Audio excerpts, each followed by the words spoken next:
Hello, a very warm welcome to you and thank you for joining me on a thrilling experience on Where is Vivienne, your official travel guide to the most spectacular locations across Kenya. I'm Vivienne Sang and welcome to the channel.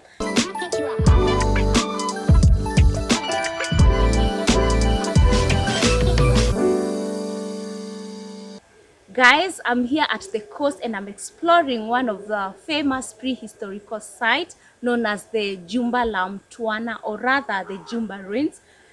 This place has so much history. This place was established in 1350 all the way to 1450, over a period of 100 years. The Arabs came to this particular place and they intermarried with the Bantu community. Therefore, we had the Swahili people. This place, the Jumba la Mtwana, or the Jumba Ruins, you can find three houses here. We have the House of Cylinder, the House of the Kitchen, as well as the House of Many Doors. We also have a museum gallery here.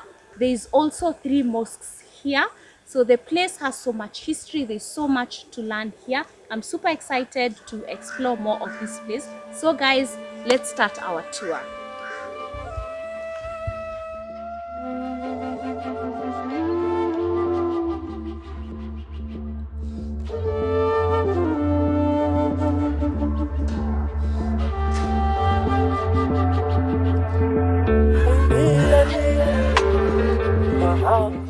Here at Jumba la Mtwana, there is a museum where you can be able to learn more about the history of the Swahili people. Come with me and let's explore more of this museum.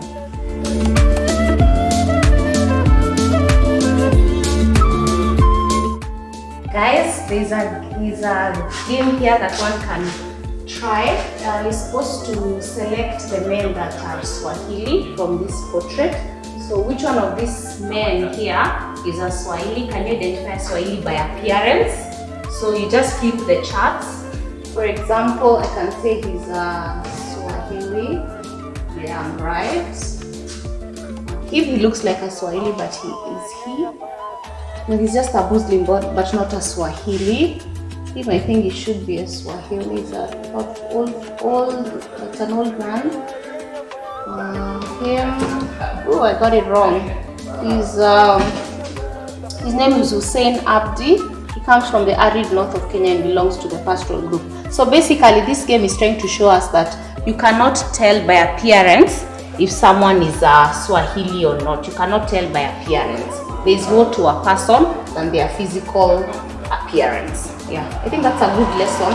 So we don't judge people based on their appearance. I think it's a good lesson. As well as on this side, we also have a couple of guys. So I think I'd seen this one earlier. She's a Kikuyu, but she converted into Muslim through marriage. So she's associated to Swahili people through marriage. He says he lives in Pate Island. Can you be okay? She's also a Swahili woman. So I think it's the same concept, because if you look at them, you do not think that they are Swahili, maybe biracial, but they are actually Swahili girls. Yeah. Okay. So here at the museum, you can be able to see some of the Swahili mosques that are in Mozambique, or other types of ruins in Mozambique, that there is close association, or the way of the architectural design is more like what we're experiencing here at the coast. So they're just trying to show us that there is a close relationship, the Arabs that came here with those that were in Mozambique. This is a very big pot that was used by the Arabs or even the Swahili people to store their water.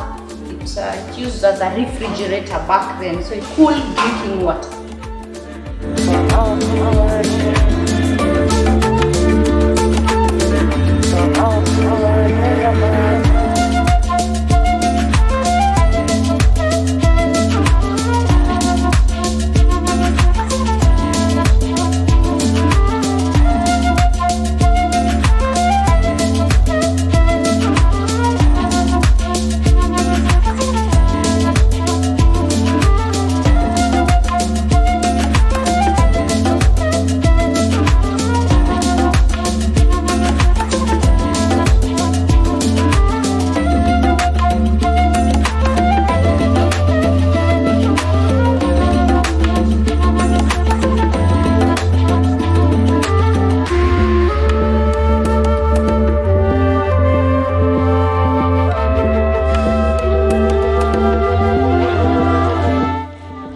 I'm standing at the moment, this is a mosque. This section here, the men would come and pray here and the young boys.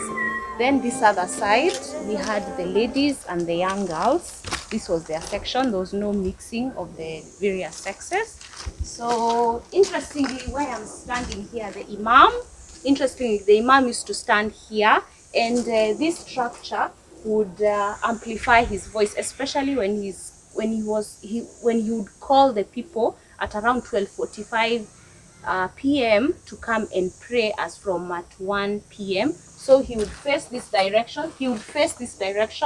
And his voice, he would shout. He would call his people in Arabic language, and it would amplify his voice, so he would be heard as far from this area, and guys would know it's time to come and pray.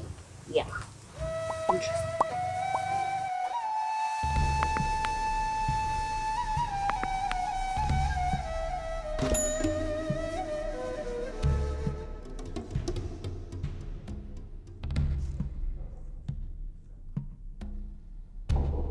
The unique thing about Jumba la Mtwana is that there are three main houses.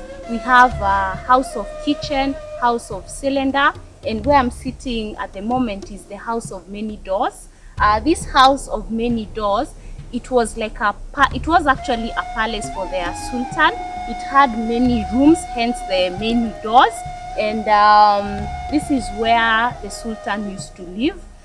The house of cylinder is that it had some two stones that looked like a cylinder at the bathroom. That was called the house of cylinders. And then the house of kitchen, as the name suggests, it was a kitchen.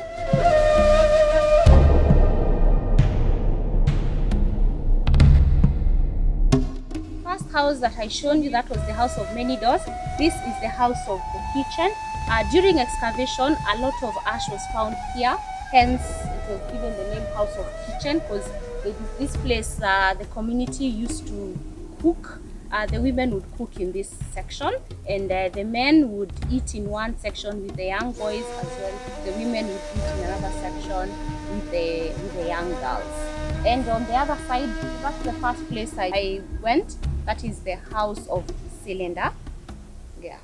At the house of many doors, the palace, this section was the guest house where the traders would sleep in this section. There are many rooms, as you can see, with the partitioning.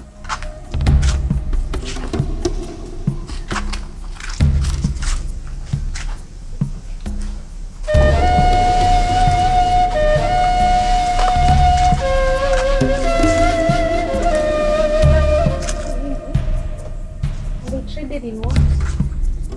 The way we've seen the Chinese items.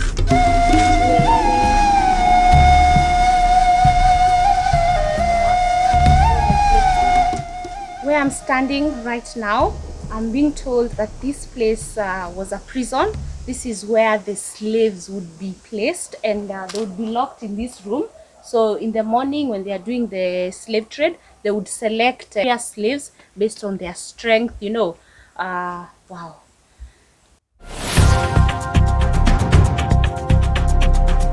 Guys, here at Jumba la Mtwana, I have spotted a huge Baobab tree. This tree is about 600 years. They can be able to tell the number of years based on the size of the diameter of the Baobab tree. The Baobab tree has various benefits. One is the fruits that you get from this Baobab tree. They are called the Baobab fruits that can be used as a snack, vitamin C. When someone has a stomachache back in the day, the traditional doctors would take the Baobab fruits and they would grind it, put it in water, and someone would drink. So if they had issues with stomachache, diarrhea, that would sort them out. The Baobab leaves, they would be used by the women. They would mix the cassava leaves with these Baobab leaves, and it could be used as vegetables. It is very nutritious. During the dry season, the community would remove water from this Baobab tree. They would remove the hard coverings of the Baobab tree, and they would be able to draw water from this. Another interesting thing is that the ladies would use the baobab flowers as a shampoo to, to wash their hair. Very, very interesting. So this tree is very beneficial, and it also gives, right now I'm standing underneath a shade, and it could be used by the entire community because it's taking up a very huge space here, the shade. So let's plant more trees.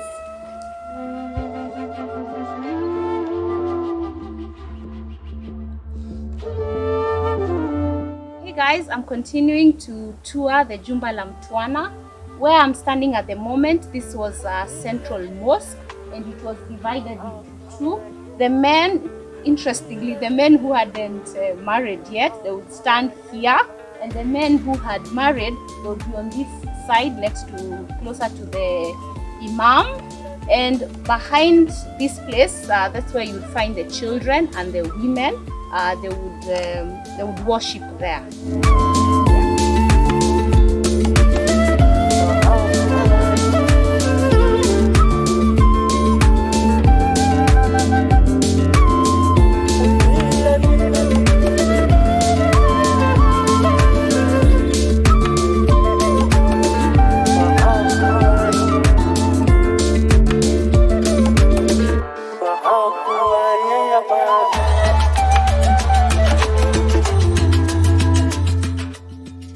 Guys, I'm standing at the Grand Mosque. It's a huge mosque where all the Muslims would come and worship here. And an interesting thing about this structure where I'm standing, normally where the imam leads the worshippers, this structure has 5 pillars.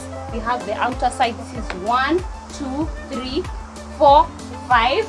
It symbolizes how many times a Muslim should worship in a day.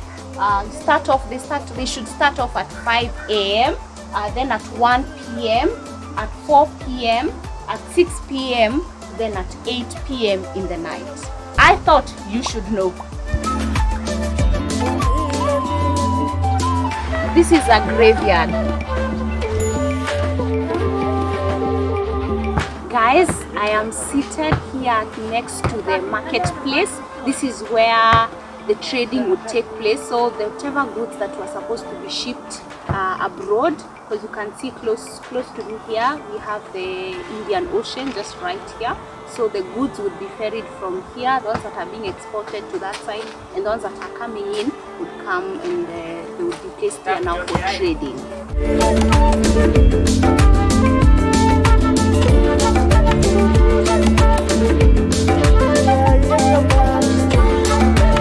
One thing I like about this place is that you can spend an entire day here. Start off going through the ruins, learning about the history of the Swahili people, the history of the Swahili people, and you can even have a picnic with your family and friends. Enjoy. As you can see behind me, you can see there's a family there enjoying their lunch, and also this place is just right at the beach. I've really had a great time here. Make sure you give this video a big thumbs up, subscribe to my channel, and I'll see you in the next one. Bye bye.